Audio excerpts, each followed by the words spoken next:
Well, hello everybody. It's Annie Cyrus. Welcome to my art studio where all the magic happens. This is the station for painting, and that is the station for all the resin art I do. If you want to check out my art, all you gotta do is go to lutfstudio.com.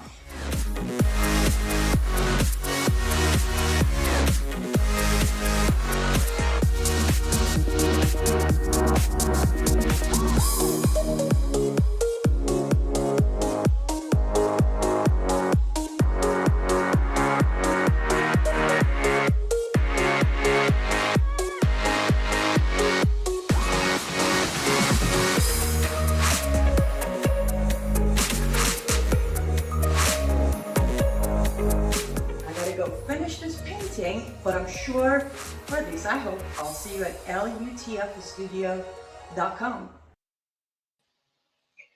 Good afternoon, everybody, or good evening, everybody. Welcome to Let's Be Frank. I did finish that painting, but I do have two other paintings that at some point in my life I need to finish. How's it going, Michael? Oh, just another day in paradise over here. No, I know, you got a snow. We got Yeah, 82 degrees. What can I say? It's Texas. We show it off all day long. yeah. Well, I can't get there quick enough. It was unexpected this morning, which made it even worse.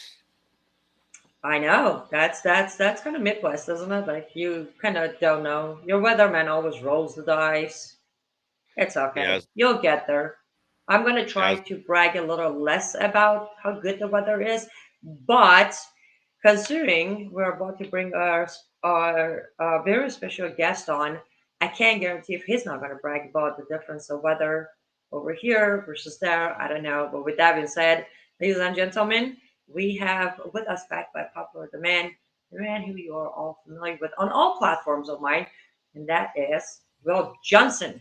How's it going, Will? How's it going, Annie? No snow here. Pretty warm. So there's nothing to complain about. Yeah. You're not too far from me now that I hear, right? I am like this close. Planning on actually making a trip over in a week or two so I can see you guys and hang out. I don't know. We might create some trouble over there too. I mean, that's if Sounds you're good. up to it. Sounds good. So before we dive into the CPAC talk we want to do today, before we go on air, I asked you both if you heard of the news. This took place on, I believe, a Friday night. Seattle, Washington. An Iranian 33-year-old woman, podcaster, was shot and killed with her husband, who was 35 years old, in hands of another Iranian, a 38-year-old, who drove all the way from Texas to Washington to kill them. He killed them and then turned the gun on himself and killed himself. Now, the Right. report says this Iranian man was a stalker. He became a stalker of this podcaster, this young lady, um, and just drove over there to kill her. I don't know if I'm buying this, and let me tell you why I don't know. She was a podcaster for a long time, and she was involved. She was an engineer, so she would do podcasts for people who wanted to get involved with industry of engineering. You know how to get jobs at Amazon and at Google and this and that. Until September of last year, when the revolution started in Iran, she started putting posts up about the treatment of women and all that. She was considering the time she did this, she wasn't one of the biggest names out there, but she was definitely opposing. So here's a question for you, gentlemen. Will, you can go first. Michael, you can go after Will. Do you really think this was some Iranian truck driver in Texas who decided to become a stalker and go kill her and her husband? Or do you think this could possibly be an IRGC move pretending to turn it into just some stalker case gone wrong? You know what? Your guess is good as mine. I don't know what would drive someone to drive across the country to go murder somebody else, unless it's against one particular's agenda. Now they did that with Brett Kavanaugh. They tried, one guy drove across the country to go kill Brett Kavanaugh. My question would be is where's the liberal media? Are they talking about this? Are they reporting on this? Now, if it was someone like Michael drove across the country and killed somebody like that, they would be all over the news. Oh yeah, it'd be front page. It'd be the only story you'd see today. It'd be white supremacist drives across country because of ultra mega. They'd have to throw that in there too.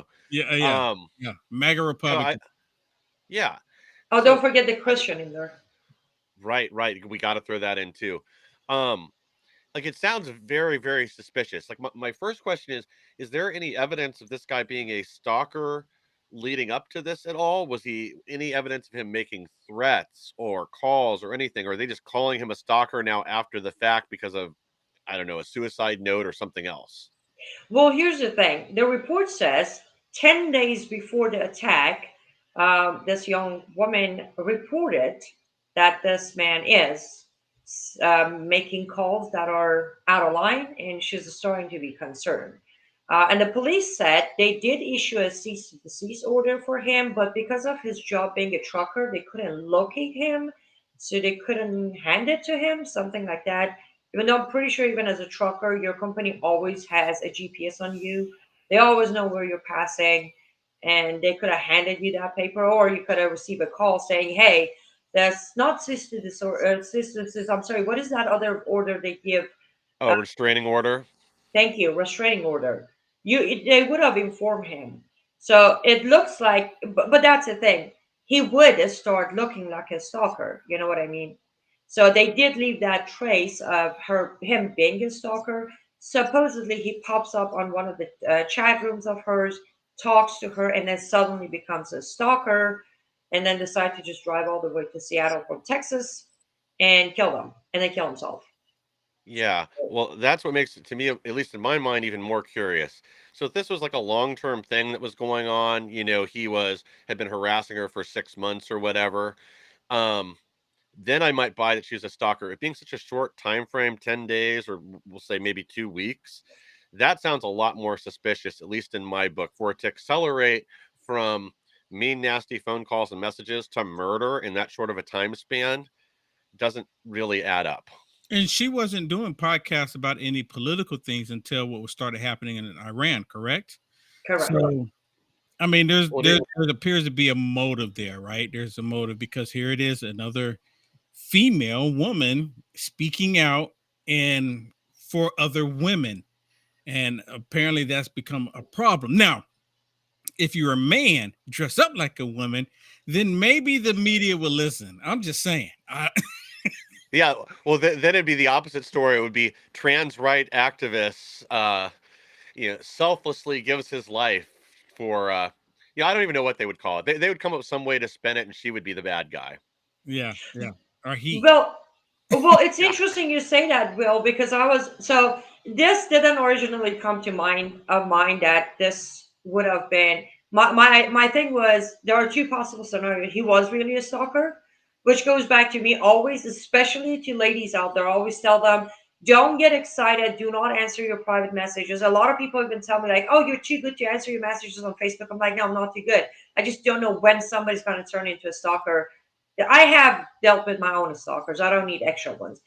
If this was a hit by IRGC, now this came to me from another friend of what if, even though she wasn't one of the big, voices out there, what if this is that indirect message to us, those of us who are out here speaking out and spreading the message?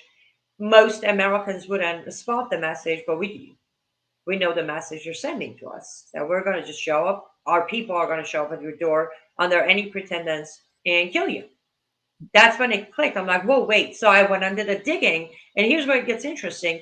I can't find anything on this 38-year-old truck driver. I mean, nothing. No social media, no Instagram, no nothing. How do you go and find someone in their chat room on YouTube podcasts if you're not even a social media person? If you're a truck driver, what are you even doing on a social media person podcast talking about how to get a job at Google? This is where my questions are started. It makes no sense. And as you said, Will, at the end, why is the media not talking about this? Oh, they might be suspecting something that could go against their narrative of negotiating with Iran right now. Yeah. Yeah, I can see that. It could go against it, and they want to make sure that they can have all of this tyranny, implemented on the American people. And you know what, Andy, you kind of brought up something about eh, this guy traveling across country. What was his motives? It kind of made me think about, or also, you also brought up how people possibly coming into the country are, not even American citizen, and attacking women like you, women like this one across the country because they said something that went against their ideology. What it made me think about was this instance that just took place in Georgia. Yeah, you know what I'm talking about, right? The attack on the Georgia police department facility. It's not even just police Yes. department. It was for first responders, firemen, EMP, right? It was for them. And Antifa decided to attack them, but out of the 35 that they arrested, only 2 of them were from Georgia. Others were from out of state, and then 2. Well, I don't know how many were actually from out of the country, but they reported some came from Canada and some came from France.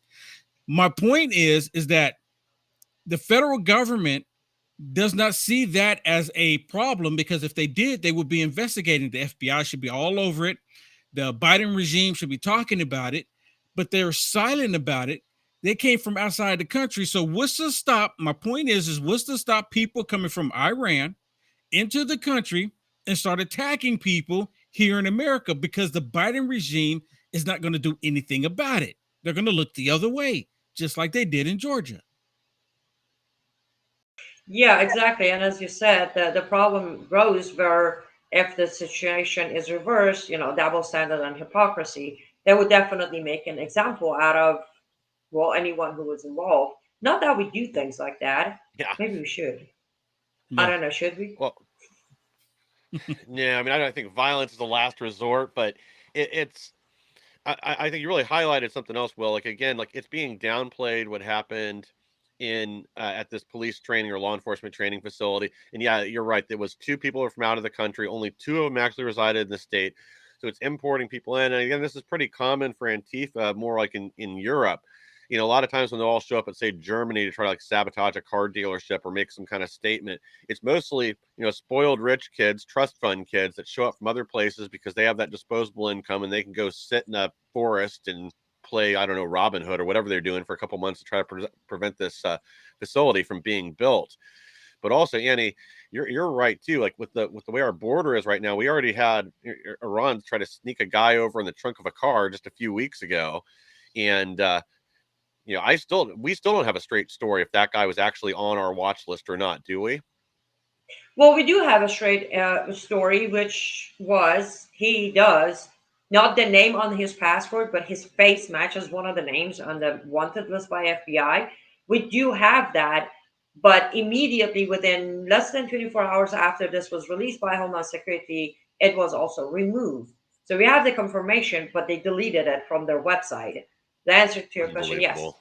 His face matched one of the wanted people, but the passport, as I called it back then, was a fake passport issued by Islamic Republic of Iran. Oh my lord. Okay, this topic is apparently having me a little, on edge. Apparently, my cat is scared me. Let me say this if I can. With the whole instance that took place in Georgia, they actually arrested someone from the SPLC, right? I mean, Yes. really, come on. The SPLC is all involved in this, and where are they? Where are they? They're saying, well, this was just them protesting. It was just a protest. It wasn't a. It was not an attack on a local state government facility. No, no, no, not at all. We didn't have people from outside the country come in and attack this facility. They were just protesting. You know what? If this was Republicans, Trump supporters, MAGA Republicans, did anything remotely, if they even thought about just, protesting, not even burning the facility down like they did, they're saying, oh my goodness, see, they're keeping the insurrection going. They're doing this. Look what's happening. Oh my goodness, they're trying to take over the government. They're trying to shut us down. Now they're attacking police departments, fire departments, EMT. No one is safe. No one is Yeah. safe. Yeah, it'd be Yeah, but insurrection 2.0. Yeah. here's the thing, Will. Take this however anyone listening, take this however you want, but A government that is so weak, that is allowing all sort of foreign influence in the country, shall absolutely be removed by impeachment, by vote, by Senate. I don't know how, but I am ashamed to say that we don't have a government in America anymore. We have this puppet guy who pretend to have lost his mind. I still don't believe he has dementia or any problems. I think he's pretending to be this old poor guy who doesn't know what he's doing. I think when it counts, he knows very well where he's at, very well what he's saying, knows exactly what he's doing. But anyways, we have this guy who's literally dealing with every single enemy of America in the history of America. And well, there's the border. I don't even need to tell you. Well, you know what the borders Yeah. situation is. So that's an interesting take. I mean, for Biden to be acting like he's lost his mind, I think it's probably a little of both. In my opinion, I probably think it's a little of both. I think sometimes he acts stupid and sometimes he is just stupid. Now, just like he just said the other day, I may be a white boy, but I'm not stupid. What does that even mean? What does that even mean? Right? Like, why would he even say that? He has put his foot in his mouth more than anybody.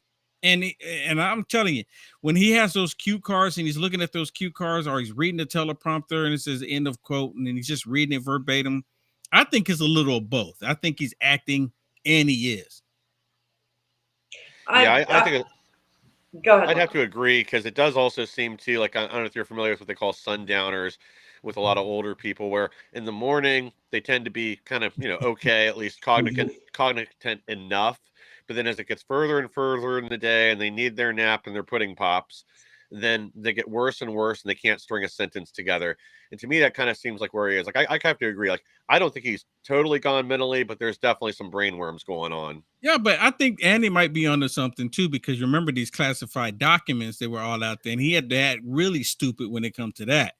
But Oh yeah. I mean, he's been 30 years of stupid. He's been doing plagiarism forever. He's been talking about, corn pop. I mean, this dude has lost his mind, but at the same time, I think he'll do anything he can to cover up his stupidity. Like I said, I Well, think he's probably a little both.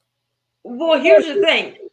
The base is there. I mean, you cannot be a lifelong Democrat and a politician and not have some issues up there. I mean, I don't think the whole toolbox is gone, but I think a couple of wires are disconnected up there. That part I was like, Maybe he was wow. smoking a crack pipe with Hunter Biden. Yeah. I don't know. I'm just saying. A few too many hits Just on a the pipe. guess. But since we're talking about Biden, I actually, well, we really wanted to have you on today because me and Michael, we have literally from day one of this year, January 1st, we both announced that we are done constantly only bringing up what is wrong with the left. And from now on this year, we're going to call out anyone in any shape or form who's doing damage to the country, Republican, Democrat, conservative, whomever. So with that being said, CPAC just wrapped up like last Sunday or Saturday, something, and you were there yourself. Mhm. So let's just start there. You've been, this was not your first CPAC, so you've been to CPAC before. Let's start with if there was any differences, if there was, what was it? And I wasn't there, but I heard from few people that CPAC this year felt a little tiny bit divided. Talk on that a little bit if you can. Well, yeah, actually, some people were actually quite a few people were not there. And what's really interesting that there are a lot of rhinos within inside of the Republican Party, and it's becoming the Rhino Party. And then there's the MAGA Republican Party. There's a split that's happening.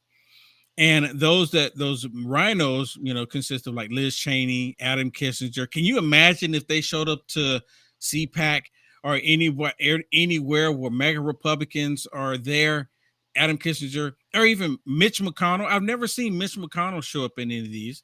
Right now, I think Lindsey Graham has in the past, but maybe they have. I've just missed them. I didn't go. Maybe they were going. They were attending during the times that I weren't there. But this attendance was kind of low. I mean, now granted, there were a lot of people there. There were still a lot of people there because President Trump showed up. but there was still a lot of people that didn't show up. And I don't know if it has something to do with because it was in down in the heart of DC, where it's just total demonic leftists controlling that whole city. Maybe a lot of people are afraid because they thought Antifa and BLM might show up, and so they don't show up. And I've noticed that about a lot of conservatives. They don't go to events because they're afraid of Antifa and BLM showing up. I mean, it is what it is. I'm not saying that conservatives are scared, but I don't really know the main reason why they don't show up. I'm guessing it's because they don't want to have any conflict with Antifa and BLM. And Antifa right now, they're on the move because of their whole trans pedophile movement, right? So, but as far as CPAC, the normal people that show up, Matt Gaetz was there, Marjorie Taylor Greene, of course, Mike Lindell was there. The people that love the country, they were there. Fox News was not there. I think they had like a little radio booth down, on the beginning of Media Row, but they didn't have the big stage like Newsmax did. And I have my reservations about Newsmax, but they didn't have it like Newsmax, Real America's Voice, and Mike Lindell. They didn't have that, but it was kind of interesting because in the past it's always been Fox News, Fox Nation, Fox News, Fox Nation, and wasn't that at all this time. Interesting. So let me go back on something you just said. You don't want to say, or you're not saying conservatives are scared. It's all right. I'll say it for you. Conservatives have given into the fear of conflict, losing jobs, losing friends, losing family members, being judged by the public, or being arrested and harassed by FBI since January 6th of 2021. True. No, True. 2021, yes. So I will be the one to admit that unfortunately, one of the reasons, Will and Michael, that we are still in the same shape, if not worse, as 2 years ago is because our fellow Americans in general have decided it is better to keep quiet and let their fear control their future than be courageous, be brave, and stand up and fight back. Yeah. That's just 100%. Yeah. I mean, I think January 6th really sent a message to people on the outside. A lot of conservatives that used to cheer from the sidelines, maybe show up to a Trump rally or an event here and there. It sent a message that you will face a perverted justice system if you even show up at one of these events. We're going to find something to charge you with. When you put CPAC in DC, that's the belly of the beast. That's the heart. That's right where January 6th happened. Again, that's where we know if Antifa is there and shows up and harasses or hurts people, that they're not going to face any charges, whereas somebody on our side fights back or pushes back, they'll go to jail. And I do think that fear has caused more and more people to just stay at home and stay away from things, to be just a keyboard ninja. But that's letting them win because that's exactly what the left wants. They want us to feel our views are so unpopular and so terrible that they're worthy of prison time to even get out and express it. They want to silence us, and that's what this is all about.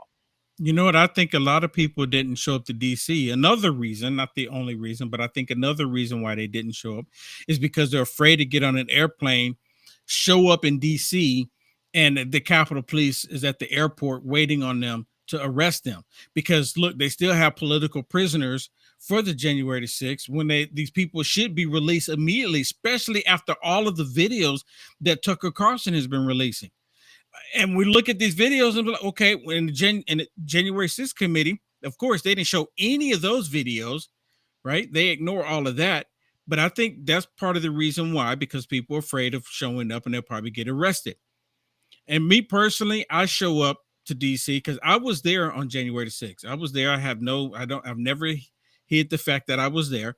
I didn't go inside, right? But I was there. I was documenting it, and I've never been arrested because I haven't done anything wrong. First of all, right? Me being there documenting as a journalist, I haven't done anything wrong, and I think that's part of the reason why they haven't approached me. Even the FBI hasn't approached me. I was live that day, and I had I think I had 3,400 people watching me that day. 34 people, 3,400 people watching me that day. And no other time, just really quick, if I can, no other time when I'm streaming right there at the Capitol in between the Supreme Court, I can never get a solid connection. My reception is terrible. It's real spotty, real pixelated. But that day, my connection was full HD and did not miss a beat. I mean, did not. The only time it stopped is when I stopped it, but it was a solid stream. But so they were, I know they were watching it, and they can tell that I was in there and I wasn't saying, okay, let's go, let's attack. I didn't say any of that because we have to be careful what we say. And I know this, we have to be careful what we say, even if we feel a certain way about certain things, because they'll take that and use it against us, regardless of our intentions, regardless. Correct. And actually, I was one of the people who was watching I watched your stream when you were there. And I was so panicking when, you started coughing a little bit after the tear gas was released in your area. Mm, But here's the thing. You both make great points, and I will conclude here. I was going to say the fact that we have allowed this fear control our future and our life has almost and also reflected on those who might want to do something, but the fact that we allowed our fear to show abandonment towards January 6th prisoners who are still in prison, it stops other people from wanting to get involved, because when it counts, not enough of us backed our fellow Americans who are innocent in prison. Some don't even have their court dates yet. So I was going to finish it. I'm not trying to necessarily blame Americans who are not fighting back, but I'm saying every one person who's not fighting back is adding to more reasons for the rest of people not to fight back. Because what it, honestly, could you blame January 6th presidents right now for thinking, why did I do all of that? Like, why yeah, am I sitting here wasting my life away when my fellow Americans aren't even bothering to know my name yeah. or go after those footages? As you said, footages are being released. We're not putting enough pressure on our government and justice system to release these Well, people.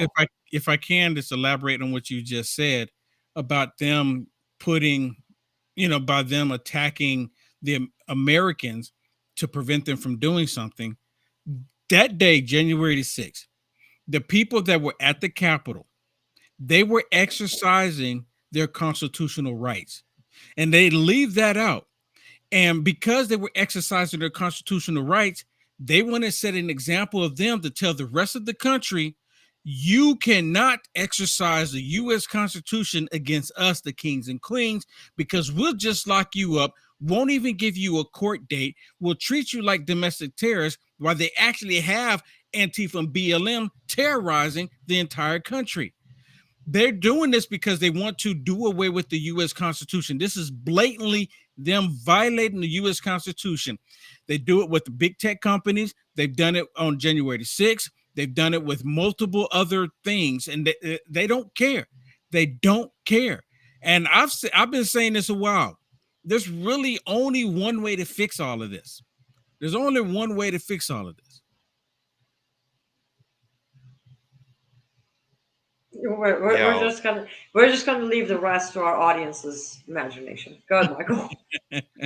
yeah. Well, unfortunately, it is kind of coming to that. Um, and as like something that Coy Griffin's brought up a few times recently, and for those of you that aren't familiar, he had a case that luckily he did win, but he has a civil insurrection charge. They couldn't get it to stick in criminal court, so they went after him civilly to both get him removed from office. And now there's an attempt to use this conviction in civil court to prevent other people that were there on Jan 6, or these parents that have gone to school board meetings, or people that are protesting in front of abortion clinics that get charged with some misdemeanor, to prevent them from ever seeking public office or participating publicly in politics. So, I mean, this is scary stuff. There's also a bill sitting in the House right now that would make holding certain right wing views that those could be considered terroristic threats. Um, so that if you are standing up against the LGBT barbecue trans movement right now, want to protect kids, that you could face a charge for that. Or if you're going out and peacefully protesting or praying in front of an abortion clinic, or if you're just showing up at a political rally for a candidate they don't like or an event they don't like, they get you put on this list and have your rights taken away. Yep. Yep. Absolutely. And you lose your job if they find out where you work. I mean, they've done that so many times. I mean, I can't tell you how many conservatives that I've talked to, and they're tight-lipped. And Annie brought it up. They're tight-lipped when it comes to what they believe, what they want to support, who they want to support. They get silent because they're afraid of losing their jobs. They're afraid of their family members shunning them because people they become complacent and given into the fear.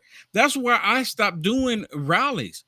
I stopped doing rallies because people are afraid. Because me, Will Johnson, I'm not afraid to speak out. I'll talk about these pedophiles. I'll talk about these evil demonic democrats. I'll talk about the evil things that they do. I don't hold it back. And now I'm not saying we need to go out and be violent toward them. I've never said that. I've never said that we need to go out and be violent towards them. But these people, they're so evil, they will attack anybody. And conservatives, Christians, they get silent because they're afraid of being attacked. And all it does is send a message to these evil people on the left that, hey, they're not saying anything about what we're doing, so it must be okay. They take that as confirmation of the evil things that they're doing as it being something good. Let me give you one example if I can. And I moved in my house, and across the street there's a couple that moved in, a white couple, nice couple, really nice actually. Talked to them and everything, and no issues. And they have a little child. Well, one day I go to get in my car, and they have a BLM sign in their yard. They have a BLM sign in their yard, and the thing is, I'm like looking at it, and I'm like, really, I want to go rip it up. But being who we are, conservative Christians, we believe they have every right to have it out there. Now, if I were to put a Trump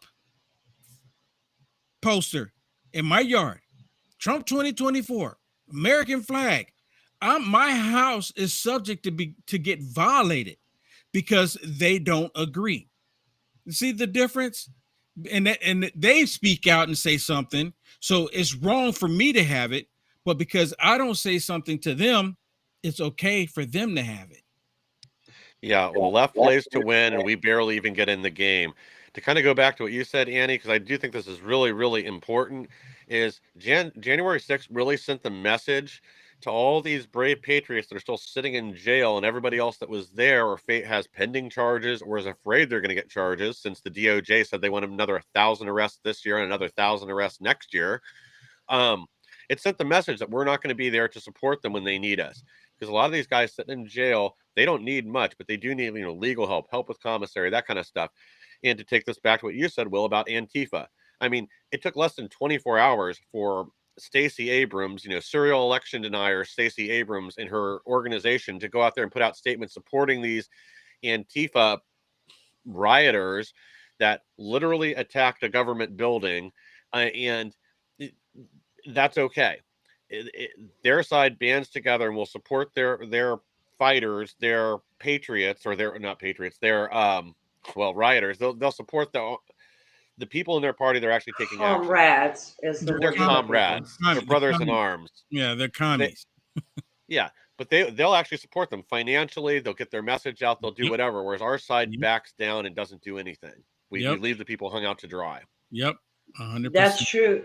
Gentlemen, I'm going to interrupt you for 1 second. We're going to take our sponsor break and hear from Mike Lindell, one of the people who is not backing down and definitely not giving in or giving up on any of the issues we're discussing here. Let's take a quick sponsor break and hear from Mike Lindell and My Pillow 2.0. If you haven't got yours yet, you should go get it. We're still running the special on buy one, get one free. Use the promo code AC21, AC21. That way you sponsor this program specifically, also support Mike Lindell. Don't go anywhere. We'll be right back.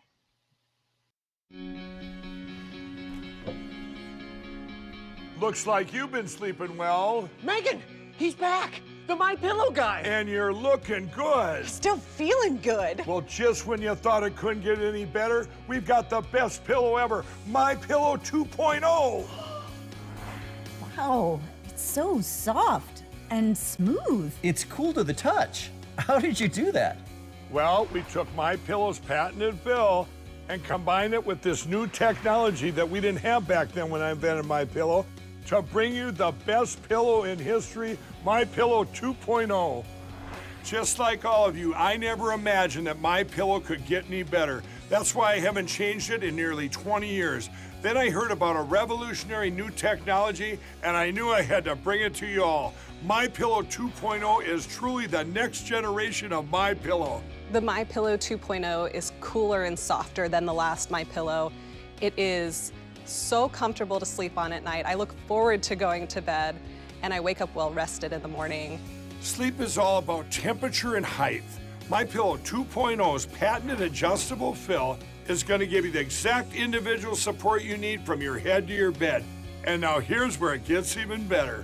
We've all experienced those temperature-related sleep interruptions where you get too hot, you toss and turn, you flip your pillow over to the cool side. Well, all that's gone with my brand new My Pillow 2.0 cooling fabric that's made with temperature-regulating thread. The best sleep just got even better. Whether you have a MyPillow or not, you need to get the brand new MyPillow 2.0. Call or go to MyPillow.com now. Use your promo code, and for a limited time when you buy one, you'll get a second one absolutely free. You're sleeping even better. And cooler, too. And you're looking good. Feeling good. I knew you would. Visit mypillow.com.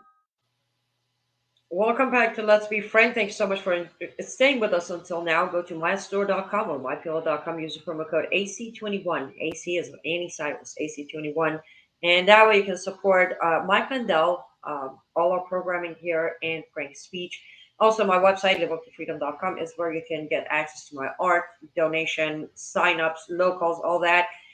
But then don't forget to go to uniteamericafirst.com. uniteamericafirst.com. That's where you can get some of the coolest stuff, or what do we call them? Will's always got great T-shirts. I know. Will, I think I have 3 of your T-shirts so far. That is for women. There is one that I want, but it's actually right now not available on my site, so I'm waiting for you to release the size. But yes, I have to send you the picture of it. It's the fear. Hold on, what is it? Right, fear. Not no, it's fear. Is it fear? No, faith over fear. Faith over fear. Yes, that one. That one is the one I'm waiting for. But yes, go to uniteamericafirst.com. Support Will Johnson because his rights. I'll tell you a story. Very quick, a story. Very short, very quick. It's 2018. And Will Johnson calls me and say, hey, I'm putting together a rally in Michigan. I'm like, what? He said, yep, we're going to Michigan. You want to be one of my speakers? I'm like, if you're going, I'm going. He's like, okay. A few weeks before the show or the rally, I get a call from the police department. They're like, okay, so we just talked to Will Johnson, and we are hoping if we could change your mind not to show up and not to speak.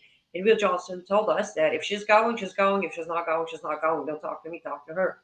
I'm like, if it's cool with me going, I'm going. Anyways, long story short, he did not cancel the rally. He agreed to move the venue to the police department's parking lot because they said that's the only place they can guarantee our safety.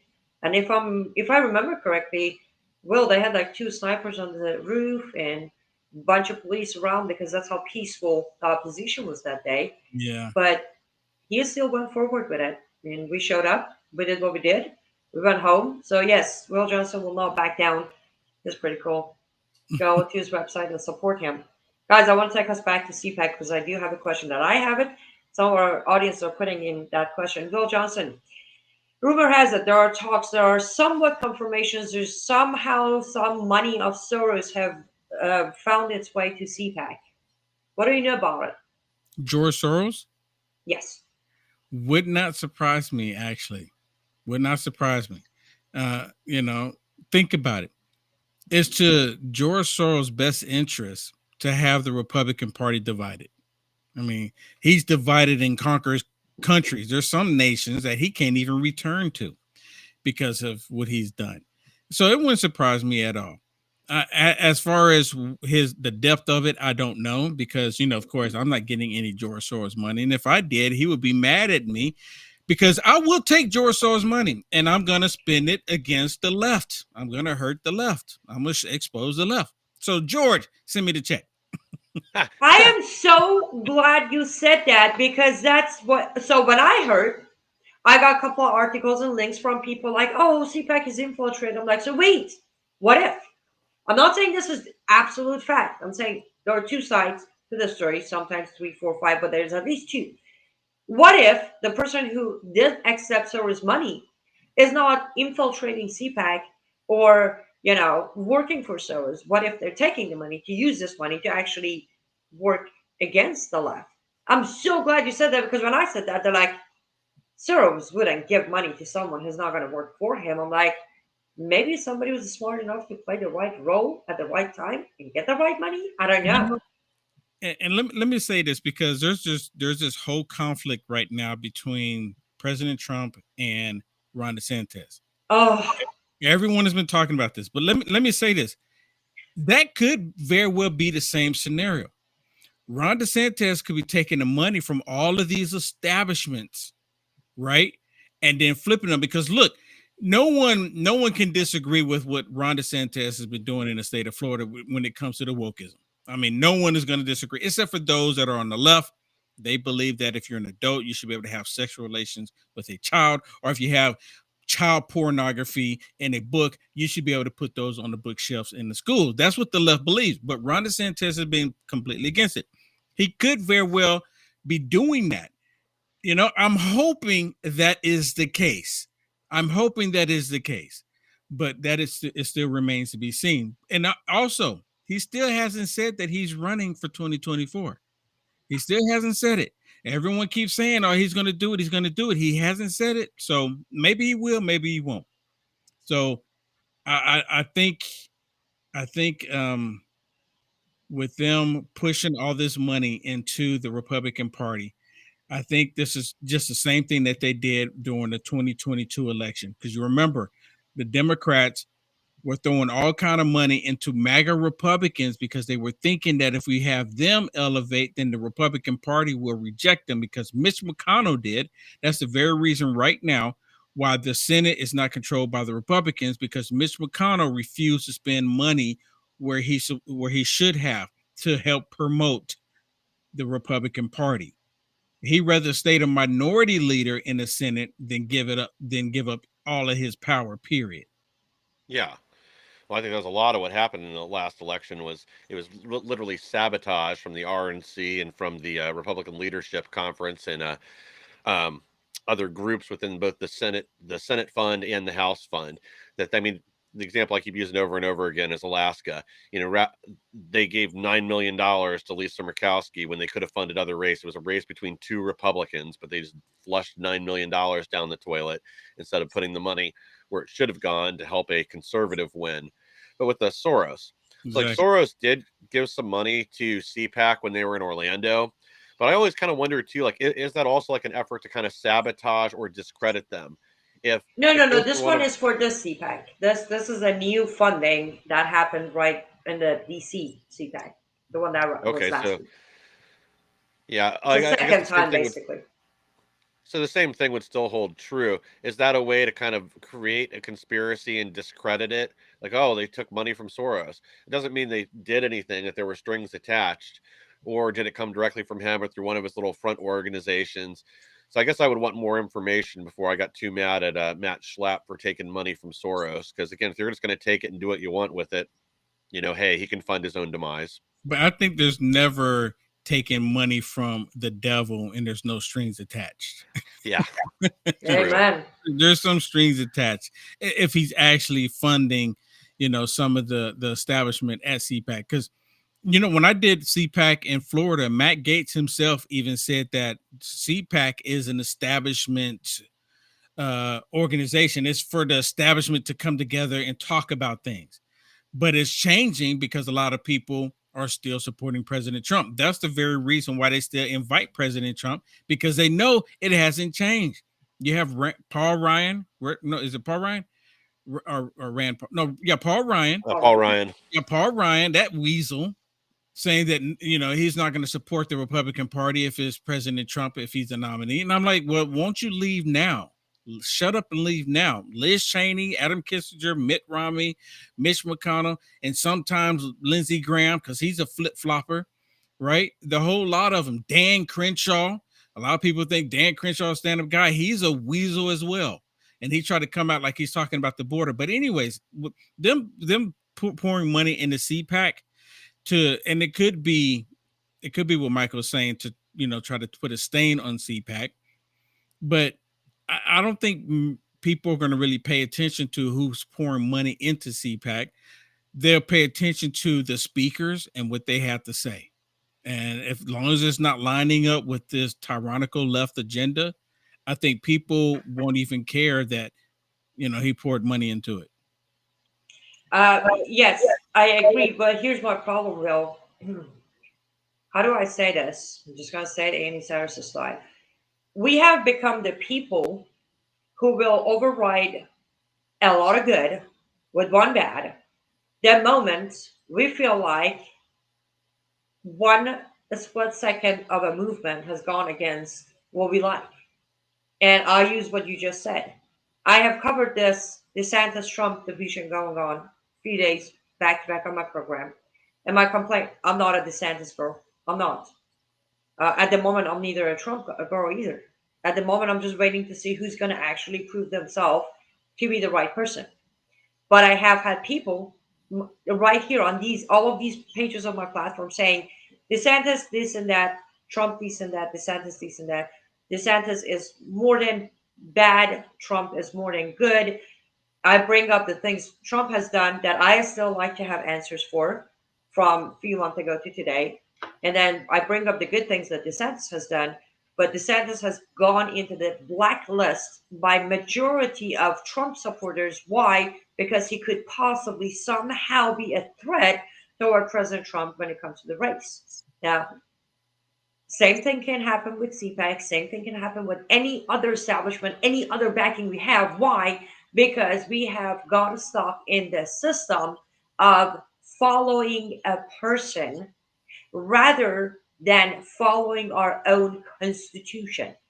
We have stopped to vote for people based on their policy, and we've started voting for people based on who looks more like our Lord and Savior. I'm sorry, I said it. Bill, we have many Americans, unfortunately, who think Trump is their savior.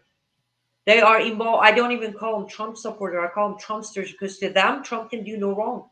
You know how many people have attacked me by calling out President Trump on endorsement of 2 Muslim candidates? They've called me a never Trumper. They called me a rhino. They have called me, you name it, they called me. They weren't leftists, Will. You know what? You're spot on. I've seen people that talk about Trump like Trump can do no wrong, and that fits right into the narrative with the left. Oh, they worship Trump. They worship Trump.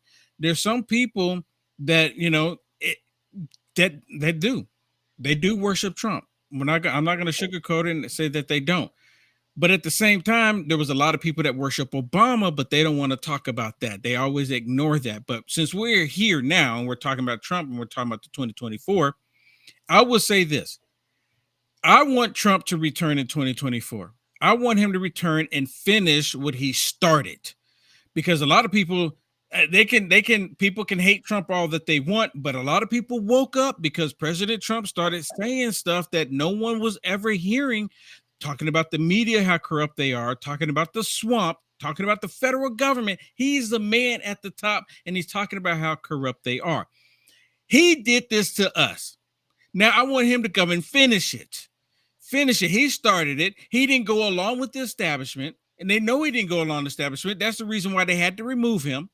So I want him to come back and finish it. Now, I do like Ron DeSantis, and I want Ron DeSantis in 2028. Go ahead and let Trump come back in, finish it, fix what they messed up, and then allow Ron DeSantis come in. Or if Ron DeSantis decides not to, then allow another Republican. But we don't need another Democrat to control anything in any political realm. They're even right now, they're trying to push, I'm telling y'all, listen, they're trying to push Joffrey's, right? Hakeem Joffrey. They're trying to push him to become Speaker of the House. That's what they want. And then at some point, they're going to want to push him to become president, along with Gavin Newsom, because Gavin Newsom is probably going to run in 2024. Oh, so while all of us are fighting amongst each other, Ron DeSantis, President Trump, Ron DeSantis, President Trump, these evil people are sliding in this snake that is a demonic demon named Gavin Newsom to come in. And all he's going to do is implement California across the whole entire country. You know how we say, don't California my Texas, or don't California my state. Don't bring your California thinking here. They're going to put the nut job in the White House the same way they put the other nut job in the White House in 2020. And a lot of people don't even recognize it while we're fighting amongst each other. Bingo. I think you hit the nail right on the head there. I think this is mostly about sowing division between the people that are in DeSantis's camp and the people that are in Trump's camp right now, because one of the two is going to probably end up with the nomination unless there's some kind of drastic change. And to win an election, as we've seen in a lot of states, you don't have to peel off that big of a percentage of the vote. So if you have the people that are in DeSantis's camp thinking, oh, well, Trump only won because of dirty tricks, or I can't support Trump no matter what, and that removes, say, 1.5%, 2%, 3% of the vote that would have gone out and supported Trump if they weren't so angry about this division, that's a way to throw a few states in the other column if they just don't show up. It also, again, just divides our party. We don't get along. And then they won't, at some point, people stop listening to each other. And I think that's kind of why you see some of these leftist groups, I think, throwing fire on this fight to try to drive that wedge in as deep as they can and splinter the Republican Party, where in reality, I mean, I think DeSantis has done great things for Florida. He led the way during COVID. He was responsible for a lot of states lifting lockdowns, but people forget about that. They get focused on just one thing. And unfortunately, they both are kind of antagonizing the situation right now instead of coming together. Mhm. But Well, I can think I say something, Michael, real quick? Because I like to defend when someone needs defending. DeSantis is not doing anything because he's not even running yet. I would very disagree true. that they're both antagonizing the situation. They're not. He Right. hasn't even, the moment he comes out and said he's going to run against Trump, I'll be more than happy to say they both need to sit down and talk like adults and work this out. But at the moment, you have the Trump campaign, people of President Trump out there smearing DeSantis. You have the Trumpsters smearing DeSantis. You have the DeSantis fans trying to convince DeSantis to run.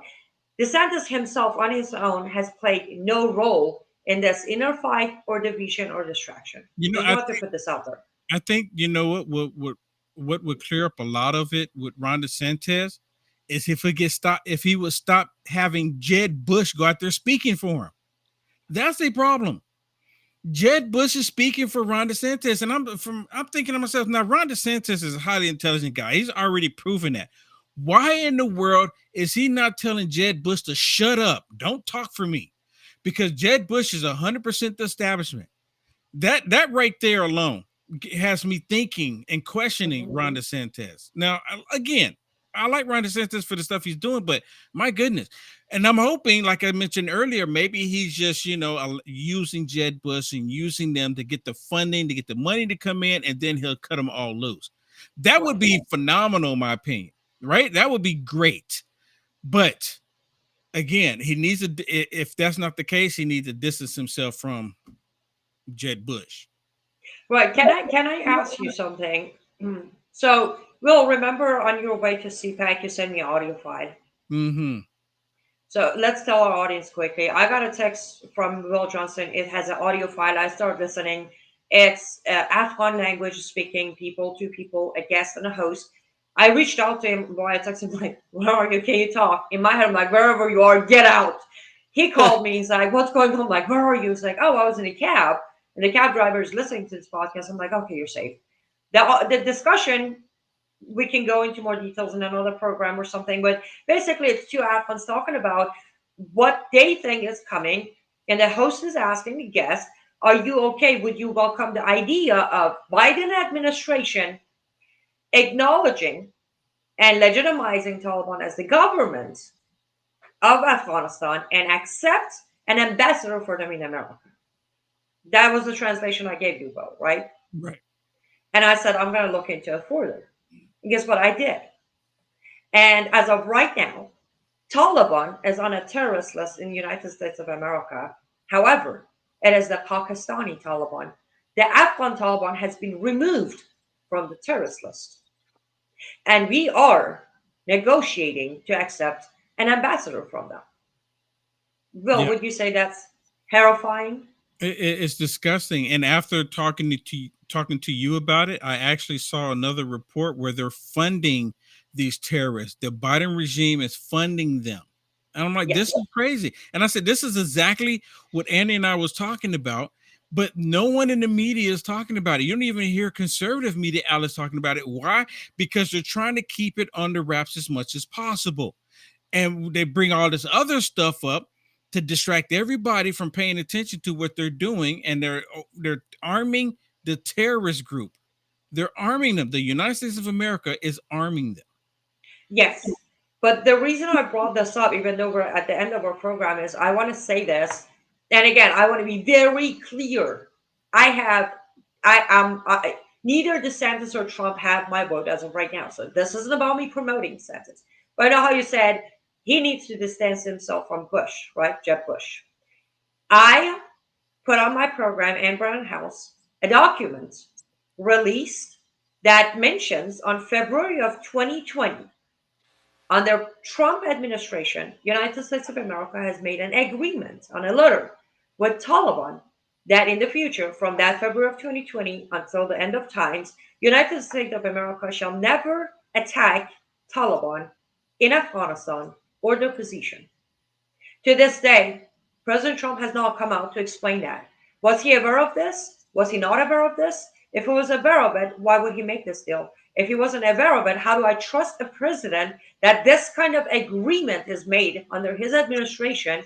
Now, I want you to, I'm not trying to put you or Trump or anyone, I'm just saying both these two individuals, they have some explaining to do. And as long as we just keep attacking them, we won't get answers. If we unite under one condition of listening to both of them and they agree to answer to our questions, I think that might solve the problem a little faster rather than just guess games. They're both allowing us to play the guess game right now.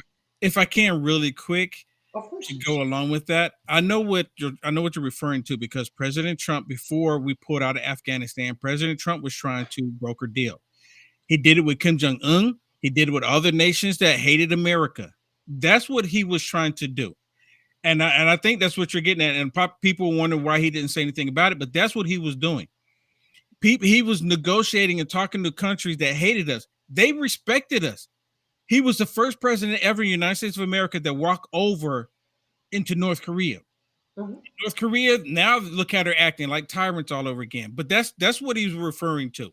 Not to like say, okay, the Taliban is a bunch of good people now and good guys. They're gonna just plant flowers and be happy. He wanted to get along with a group. That's pretty much it in a nutshell. But again, I'm not speaking for Trump, but I know that's what his agenda was.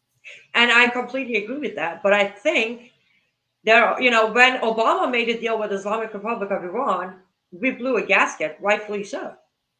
But Trump made a deal with Taliban. I think we should blow a gasket too. I'm just saying. You want to make an agreement? That's all right. But an agreement that guarantees no attack or no war initiated by U.S. toward Taliban, I think that is just as. But Biden stepped in, and then we saw what happened. Oh, absolutely. But that agreement plays a role.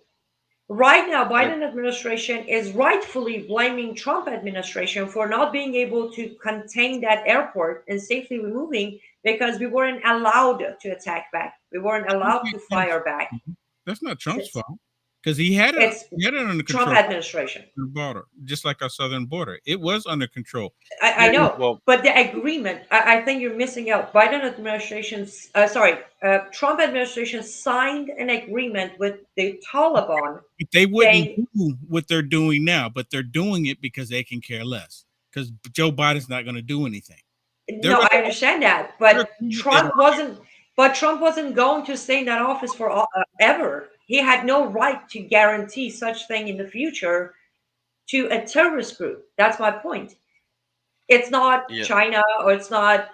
It's a very known terrorist group that has made threats, has been involved with killing Americans or threats toward America.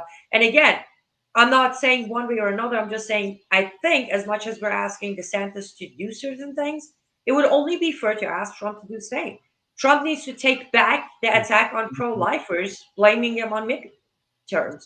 Trump needs to explain why he had the biggest LGBTQ party at Mar-a-Lago I don't celebrating equal rights. yeah, So with you. that's all I'm saying. Like, we need to unite as Americans and demand proper answers from all candidates. I mean, DeSantis isn't even running yet, but we need to stop our own protection over our candidates and be honest to our candidates and ourselves. That I think that would be the best. Unite America first, as your website says. We gotta unite as Americans before we unite under leadership of any candidates. I agree. I agree. Yeah, 100%. Because we have a lot more in common, no matter which side of this aisle you're on, whether you're a Trump supporter, a DeSantis supporter, or you support some other conservative that might run for the presidency. You're going to have a lot more in common with those people than you are the whack jobs that are on the other side right now. So picking each other apart over these petty differences and just fomenting hate right now between us, we're not winning. We need to get together and we can talk about these other small differences, because that's also part of the game. Like when there's a presidential race, part of the reason there's a run up and all these different candidates is so people can bring up their different points, and then ultimately the party is supposed to build the best platform off what everybody brought to the table. So when somebody highlights something and brings it in, maybe whoever ends up with the nomination adapts part of that into their platform. But us just fighting amongst each other and swearing off the election if our guy doesn't win, I mean, that's a sure recipe for disaster and loss. Let's go, Will. Okay, guys, we're out of time. We actually got cut off on Lendl TV because Brian House is coming on air. So on the other platforms, we get a chance to say goodbye to everybody. Will Johnson, I never get enough of talking to you, so it was awesome, pleasure to have you back on. We should catch up on that's the situation of that podcast. One more time, where do people go? Tell our audience when your show is on Lendl TV 2, and what is your promo code? Yeah, Lindo TV2, Monday through Friday at 7 p.m. Central. My promo code is Unite1, the number one, Unite1. And you can find me and all my other product and everything else at uniteamericafirst.com. UniteAmericaFirst.com. Go grab yourself some coffee, use the promo code Unite1, and then get some pillows, use the promo code AC21. You see, it's doable. You can use 2 promo codes, buy what you need, support everybody. We're awesome over here. Thank you guys so much for staying with us. Please stay safe, stay vigilant. May God bless you, and may God bless America.